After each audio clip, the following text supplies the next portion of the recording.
Hi folks, and Happy New Year to everybody.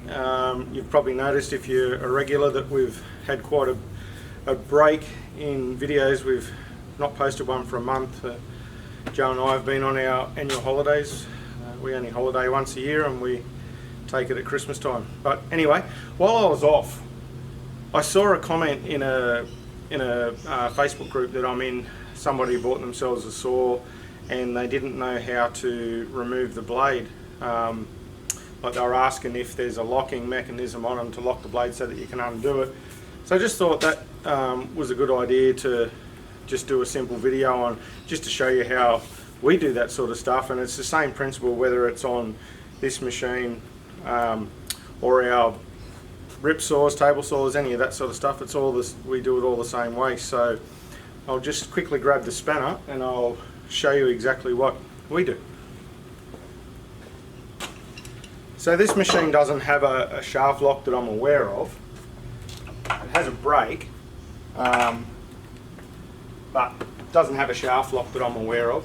So all we do is get the spanner on the nut. Now, because the blades are spinning clockwise, you've got a left-handed thread on there, so you need to make sure that you undo it the opposite way to what you would normally do it, so don't get that confused. So all we do is get the spanner on there and then just hit the blade, or turn the blade to hit the spanner down on the table, and that's loosened my nut there, see? Like so. So the same thing goes when we do it up. Now, you don't do these up very tight because they're running, the thread is running in the opposite direction to what the blade's going. You don't want to do it up too tight. So just, that's it. That's all we do with it. Because as that saw is spinning, it's also going in the direction that's going to tighten the nut. So if you try and pinch it up too tight, when it comes time to get it off, you're going to make a hard job for yourself. But it's not going to come undone because, as I said, it's going the opposite way. So very simple task. That's all we do with it. As I said, we do exactly the same thing on all of our table saws.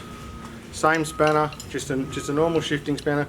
Give it a slight bump. Sometimes you got to, oh well, on all of the steel machines, you need to put a piece of timber across there just to bump your spanner onto. But that's all it is. Very, very simple task. Nothing difficult about it, and you don't need a spindle lock. Okay, hope that helps somebody out there. Thanks for watching, and we're back at work now, so the videos are going to start coming in again. Yeah, so we should be back in the next week or two. We should get back to our normal schedule of weekly videos. Okay, thanks for watching, and we'll see you next one.